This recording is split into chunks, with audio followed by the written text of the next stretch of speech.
हम 0% महंगाई पे बात कर रहे हैं, सरकार कहती है 1% महंगाई है, शून्य है, और बैंक वाले 2.5% का इंटरेस्ट देते हैं। उससे कुछ खरीदने जाओ, लोन लेने जाओ, घर का, कार का, स्कूटर का, शिक्षा का लोन लेने जाओ, इंडस्ट्री का तो पता लग रहा है 9, 10, 11, 12, 13% पे देते हैं। और शिक्षा महंगी हो गई, बच्चों की फीस अप है, उनकी बच्चों की क्या कहते हैं कि ट्रांसपोर्ट फीस महंगी है, हेल्थ के खर्चे अप हो गए हैं, डॉक्टर की फीस बढ़ गई, दवाइयां बढ़ गए। हमारे मोबाइल के अभी 1 साल पहले तक जो मिनिमम जो टैरिफ होता था 99 रुपीज होता था, सबसे छोटा जो पैकेज होता था वो 99 हट के 199 हो गया, एग्जैक्टली डबल हो गया। इसके अलावा जो ट्रांसपोर्ट का मेरा खर्चा था, बस का, कार का, उबर का, या हवाई जहाज के टिकट भी कभी खरीद लो, तो दुगने हो गए साहब वो टिकट, सारे के सारे हालात इस किस्म के हैं। कभी कभी तो ऐसा लगता है कि यार मैं इंडिया से अगर मैं सिंगापुर जाऊं तो वो सस्ता पड़ेगा, और मैं दिल्ली से अगर एक तिरुवनंतपुरम का टिकट लूं तो महंगा पड़ेगा। ऐसे हालात है, मैं आपको बता रहा हूँ। और दिन त्योहार आ गए तो आपको लगता है इतने में तो यार मैं लंदन घूम के आ जाऊंगा, जितने में मैं दिल्ली से का टिकट ले रहा हूँ, ये बंबई से पटना का टिकट ले रहा हूँ। ऐसे हालात हो रहे सर। तो लूट, राम नाम की लूट है। ट्रांसपोर्ट भी महंगा है।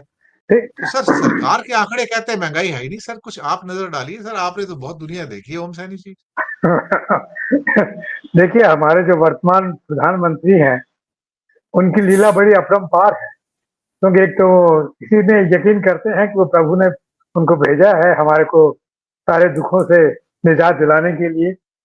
वो अभी बड़ी मुश्किल से मानने लगे कि नहीं नहीं, मैं तो खुद ही पैदा हुआ हूँ और मेरे भी अपनी माँ है। वो भी तब पता लगा जब वो गाली देने की बात कहने लगे कि मेरी माँ को गाली दी।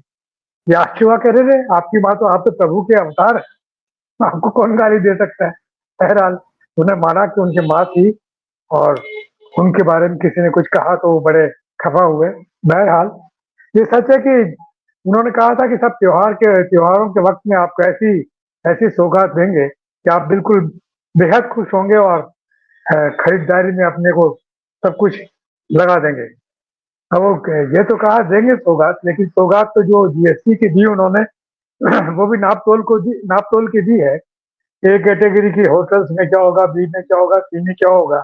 ए कैटेगरी में तो जो रोटी है वो 50 रुपए के वैसे के वैसे होगी, लेकिन नीचे थोड़ी होगी तो उसमें 40 पैसे हो जाएंगी, या 40 रुपये हो जाएंगे, या 30 रुपये हो जाएंगे। तो बड़ा बांट दिया उन्होंने समाज को। और साथ साथ में कहा कि सब सब्जियां महंगी हो गई, सब्जियां सस्ती हो गई, अनाज सस्ता हो गया।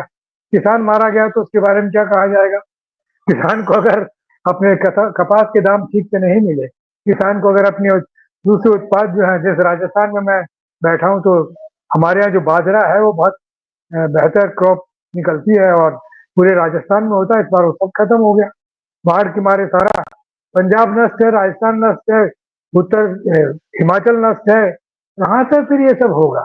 तो ऐसी स्थिति में सप्लाई लाइन सारी कटी हुई है। अगर कोई बेचना भी चाहे और तो उसके लिए मुश्किल हो रहा है, कहाँ बेचे।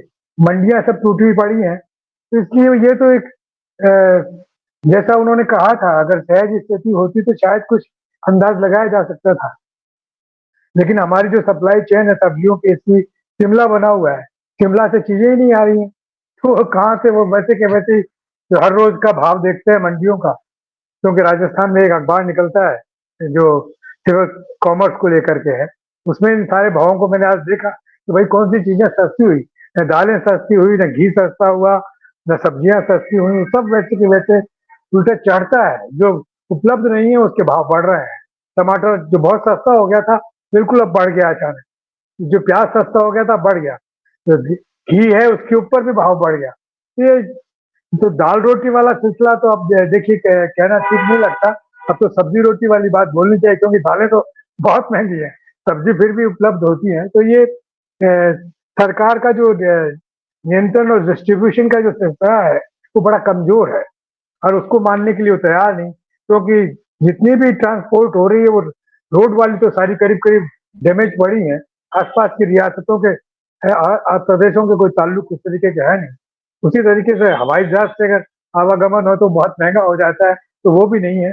दुर्भाग्य है इस सरकार का कि इनके सामने ऐसे संकट सामने आए हैं और उससे कोई राहत का सिलसिला नहीं है।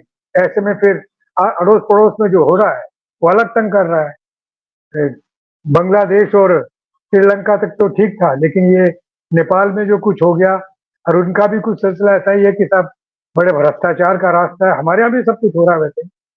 और अगर ये देखा-देखी अगर आग कहीं पर पकड़ गई तो वो कैसा मुल्क का सत्यानाश करेगी इसका अंदाज़ हम लगा सकते हैं। तो ये मेरा ख़्याल है कि सरकार को सोचना चाहिए ख़ास तौर पर, इस तरह के स्वप्न नहीं दिखाने चाहिए कि ये लीजिए जीएसटी पे जो कम किया है, इसके बाद में आप अपना खूब खूब खरीदारी कीजिए। पैसे कहाँ दिए? पैसे तो है ही नहीं जेब में।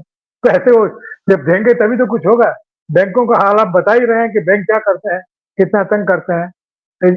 और जो जिन इंडस्ट्रीज को दे भी रहे हैं, उनको सितंबर के बाद में जाके कुछ उनको राहत का सिलसिला बनेगा, जिसमें कि जो कुछ बदले हुए हालात हैं उसमें जो राहत दे रहे हैं जीएसटी के अंदर, उसमें भी वही एक एक स्तर पे 8% हो रही है जीएसटी, कहीं पर 12 है, कहीं पर 18 है, एक ही चीज का। तो ये काफी कंफ्यूजन वाला सिलसिला है। तो अब तो कहना चाहिए कि भगवान ही मालिक है, क्योंकि ये शब्द आजकल बड़ा चलने लगा है, क्योंकि हम तो बहुत ही आध्यात्मिक हो गए।